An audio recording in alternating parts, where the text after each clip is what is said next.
Bonsoir à vous tous et merci de nous suivre dans le programme du soir sur New World Info. Nous débutons comme toujours avec le décryptage de l'actualité. Nous allons parler ce soir de la France et la Côte d'Ivoire avec cette question: où est Soro?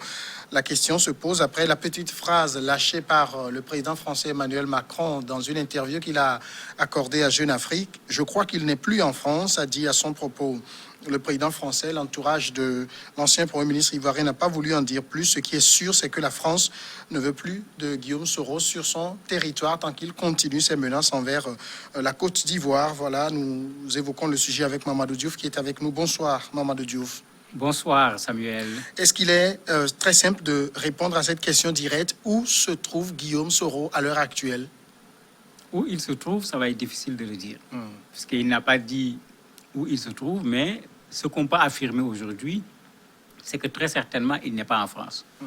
Puisque, comme vous l'avez annoncé tout à l'heure, le président Macron a dit « je crois » qu'il n'est pas en France. Bon, un président Macron ne peut pas dire « je crois », il a tous les éléments d'information pour savoir si il est en France ou pas. Il n'a pas voulu aller loin tout simplement.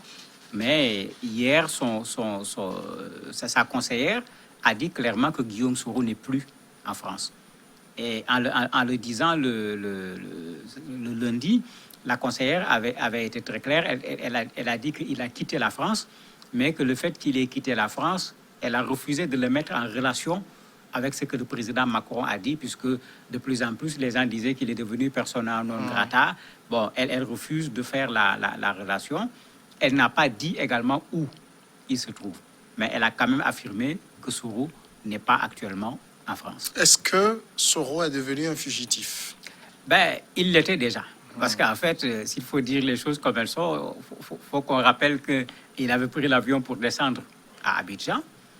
On l'a informé que s'il descend, il va être arrêté. C'est ce qui l'avait amené à détourner son avion. Après, il y a eu ce mandat d'arrêt qui n'a pas été appliqué par l'Union européenne, par Interpol de façon générale, puisque les gens considéraient que le mandat d'arrêt avait plutôt un caractère politique et ce n'est pas leur rôle. Mais il faut dire également que par la suite, il y a une plainte qui a été déposée par 6 personnes en dehors de cette question de mandat d'arrêt pour assassinat, pour enlèvement. Et on y ajoute même le cas de Ibé, en considérant que c'est lui le responsable de la mort de Ibé. Mais ça, c'est une plainte qui a été déposée au niveau du parquet de Paris. Et là, ça devient plus compliqué parce que c'est une autre procédure en France qui est différente de la procédure qui était en train d'avoir lieu au niveau de la Côte d'Ivoire, alors que, comme tout le monde le sait, si la procédure se fait en France, s'il est en France, on peut à tout moment l'arrêter, au moins pour lui demander de venir répondre par rapport à une procédure. Donc, on peut dire qu'il n'est pas loin d'être un fugitif, parce que s'il doit être poursuivi par la Côte d'Ivoire, poursuivi également par la France, sa présence en Europe de façon générale, pas seulement en France, va devenir extrêmement difficile. Ça veut dire qu'au niveau de la France, Guillaume Soro se sent de plus en plus menacé. En tout cas, l'étau se resserre autour de lui. Est-ce que les propos tenus par le président français viennent jeter sur lui plus cette crainte d'être dans le collimateur de la justice? Oui, mais bien sûr, il faut être clair. Quand on voit la façon dont le président Macron s'est mis à expliquer le 3e mandat de M. Ouattara, à la limite en étant l'avocat de M. Ouattara, il est clair qu'il y a une indication ici de la force des relations entre la France et la Côte d'Ivoire, de la force des relations également entre M. Macron et M. Ouattara.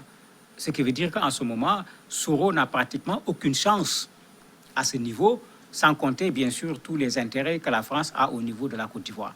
Quand on met tous ces éléments sur la balance, il est clair que s'il faut sacrifier, c'est Soro que la France va sacrifier. Et c'est à ça qu'on est en train d'assister. Puisque les indiscrétions disent même qu'en fait, contrairement à ce que la conseillère dit, il n'est pas parti de lui-même. Les autorités françaises ont pris contact avec ses avocats pour lui dire, en tout cas, il a intérêt à quitter le territoire. Parce que s'il ne quitte pas le territoire, il y a la procédure qui est là au niveau du parquet de Paris. Si ce n'est pas la procédure qui est au niveau du parquet de Paris, également, il risque l'extradition au niveau de la Côte d'Ivoire. Bon, vous avez ça également dans les journaux où les gens pensent qu'en fait, il a reçu ces informations de la part de ses avocats et il a préféré quitter la France, d'où sa fameuse phrase quand il dit qu'il ne va jamais renoncer à sa liberté de parole. Il précise en même temps l'Europe est un espace de liberté variable. C'est-à-dire comme si ce qu'on ne peut pas avoir en France, on doit pouvoir l'avoir ailleurs, toujours au niveau de l'espace européen. Donc clairement, Guillaume Soro est en Europe. C'est ce que l'on doit croire quand on prend ces déclarations, quand on prend la déclaration également de sa conseillère. Pour le moment, on peut considérer qu'il n'a pas véritablement quitté l'espace européen. Est-ce qu'il va y rester ou pas? Certainement, son staff est en train de regarder le pour et le contre pour savoir où il pourrait avoir le moins de risques d'être arrêté, puisque avec une procédure en France, une procédure en Côte d'Ivoire, il se retrouve dans des conditions un peu plus difficiles. Mais il est clair qu'à l'heure actuelle, il doit vivre un peu caché. Ben, il le faisait déjà. Parce qu'en fait, même quand il était en France, il n'était pas à la merci de tout le monde, puisque il ne faut pas oublier qu'il a été un rebelle. Donc, il a au moins ce réflexe de savoir que quand on est en danger, il ne faut pas s'exposer un peu partout. On a vu en France plusieurs fois des Marocains, des gens de plusieurs nationalités africaines et d'autres pays qui ont été assassinés en pleine rue en France, et parfois jusqu'à aujourd'hui, les cas de Mehdi Ben Barka et autres, ces cas n'ont pas été élucidés. Ne serait-ce que pour ça, Guillaume Soro et son entourage ne vont pas prendre le risque de dire Soro est à l'hôtel tel, assis, il est là en train de recevoir les gens. À mon avis, ce serait prendre trop de risques vu sa situation actuelle. Mais un Guillaume Soro qui n'est plus du côté de la France, qui est quelque part en Europe, qui est obligé de vivre reclus, est-ce que c'est un Guillaume Soro moins dangereux pour le pouvoir ivoirien? Mais c'est le contraire, il devient plus dangereux. Parce qu'en fait, le Soro, président de l'Assemblée nationale, le Soro qu'on voyait en costume, cravate, le Soro qui faisait des conférences de presse, il devient un animal blessé. Et c'est comme si on veut le renvoyer au Soro, j'allais dire, rebelle. Puisque quand vous regardez les images au niveau des médias pour Ouattara, on le présente avec un fusil pour montrer qu'il est passé par ce chemin-là. Est-ce que si on se met à le contraindre de la sorte, est-ce qu'on ne va pas le ramener à rentrer à nouveau dans une certaine clandestinité? Et la clandestinité ne risque pas de l'amener à arrêter sa lutte. Parce que sur son tweet, il a été très clair. Il a dit que la France s'occupe des morts en Côte d'Ivoire, de ce jeune qui a été décapité. Il a répondu de façon très forte finalement à la France, contrairement aux premières réponses. Il dit que lui, il continue son combat contre le troisième mandat de Ouattara. Il n'a vraiment pas reculé par rapport au combat. S'il ne peut pas le faire de façon ouverte, il va le faire de façon clandestine. Mais comment mène-t-il ce combat contre le troisième mandat? En fait, lui de l'extérieur, ce qu'il peut faire, ce sera certainement d'actionner ce qu'il a comme réseau au niveau de la Côte d'Ivoire. L'autre élément, c'est de s'associer aux autres partis qui veulent mener le même combat. On a vu ce qui s'est passé récemment avec le président du PDCI, qui avait entamé un contact avec le président Ouattara et qui finalement a dit, mais non, on ne continue pas la discussion tant que ceux qui ont été arrêtés n'ont pas été libérés, tant que ceux qui ont été exilés ne sont pas revenus en Côte d'Ivoire. Ben, les exilés, c'est Guillaume, c'est Laurent, etc., Laurent Badou. Donc, il est clair qu'il peut s'associer à ces gens dans ce combat. Lui, il fera le combat certainement à l'international, comme il le fait de temps en temps, s'adresser à la presse, appeler les gens à la résistance. Les autres seront à l'intérieur pour mener le combat, parce que ce qui est clair, si Guillaume était sur le sol ivoirien, si c'est Afin N'Guessan qu'on a arrêté, ce n'est pas Guillaume qu'on n'aurait pas arrêté, parce que par rapport à Ouattara, Guillaume est plus dangereux que Afin N'Guessan. Ça veut dire que dans la clandestinité, il va continuer quand même de garder le contact avec les autres. Mais bien sûr, il va continuer à garder le contact avec les autres, puisqu'il ne faut pas oublier qu'ils ont mené ce combat ensemble. Ils ont posé les stratégies ensemble. Ils sont allés vers les élections, ils n'ont jamais montré leur feuille de route. Ils attendaient toujours le moment qu'ils ont choisi pour dire, bon, il faut boycotter le processus électoral. Au dernier moment, ils ont demandé qu'on boycotte le vote, à la limite qu'on empêche le vote. Ils l'ont dit en français compliqué, mais en français facile, ils ont demandé aux gens d'empêcher le vote. Et on a vu ce que les populations ont eu à faire et ce que ça donnait comme résultat également en termes de destruction de biens et de morts. Et aujourd'hui, le pouvoir ivoirien est en train de vouloir ajouter cela à ce que l'on reproche à l'opposition pour pouvoir avoir une certaine force par rapport à eux d'un point de vue juridique, certainement, pour pouvoir, sur une table de négociation, les amener à lâcher du lest s'ils ne veulent pas être poursuivis sur le plan juridique. Ça fera partie très certainement des négociations, si négociations il y a entre l'opposition ivoirienne et le pouvoir ivoirien. Mais Guillaume Soro peut-il trouver quand même refuge dans un pays européen à l'insu des autorités de ce pays? Non, je ne crois pas qu'il va pouvoir le faire. Soro ne peut pas passer inaperçu. Bon, les pays européens, ce n'est pas l'Afrique. Vous avez tellement de caméras de surveillance, rien qu'avec ça, il est difficile de passer inaperçu. Je me dis que quand il va aller dans un pays, il a certainement ses relations. N'oublions pas qu'il a été président de l'Assemblée nationale, il a été ministre également.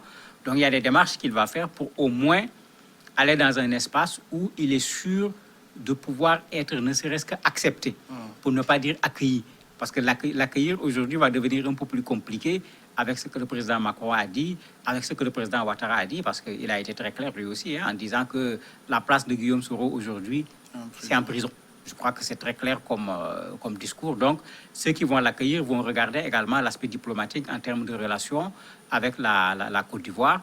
Mais pour le moment, il va se retrouver certainement plus en sécurité dans un espace européen que dans nos pays africains où, comme on le sait, généralement, la stabilité où il va se mettre, ce n'est pas évident, mais je suis sûr que son staff est en train de réfléchir pour savoir quel est le meilleur point de chute pour lui, d'abord, en termes de sécurité, en termes d'assurance qu'il ne sera pas extradé, mais aussi en termes d'assurance qu'il va pouvoir continuer à mener cette lutte contre le troisième mandat du président Ouattara. Quand on a vu la manière dont Alassane Ouattara évoque le sujet Guillaume Soro, on sent parfois même une certaine haine contre lui. Est-ce qu'il est facile pour l'opposition, celle qui est au niveau d'Abidjan aujourd'hui, de déposer le cas Guillaume Soro dans une balance pour espérer obtenir quelque chose pour lui au même titre que pour les autres? C'est ce qu'il faut. Hein. Quand on regarde la déclaration du président du PDCI, mais on voit clairement qu'il a mis tout sur la même balance. Ceux qui ont été arrêtés, aussi bien les cadres des partis, les manifestants, ils réclament la libération sans condition. Sur la même balance, il met également tous ceux qui sont en exil. Et il a arrêté les contacts avec le président Ouattara, alors que ces contacts avaient suscité de l'espoir. Tout le monde les avait encouragés à aller dans ce sens. Mais comme il l'avait dit, après, il va rencontrer l'opposition. Après la rencontre avec l'opposition, ce qui est ressorti, c'est que bon, il y a eu un premier contact, comme ils l'ont appelé tous les deux, mais il n'y aura pas de suite si on ne libère pas les prisonniers, si on ne permet pas aux opposants qui sont en exil de revenir en Côte d'Ivoire. Mais en ce moment, sur la balance, il y a Gbagbo, il y a Blé Goudé, il y a également Guillaume Soro, puisque tous ces gens étaient d'accord avec le processus électoral, le boycott et la lutte actuellement contre le troisième mandat de M. Ouattara. Mamadou Diouf, merci d'avoir répondu à nos questions. C'est moi qui vous remercie. Tout de suite la pause et après l'invité.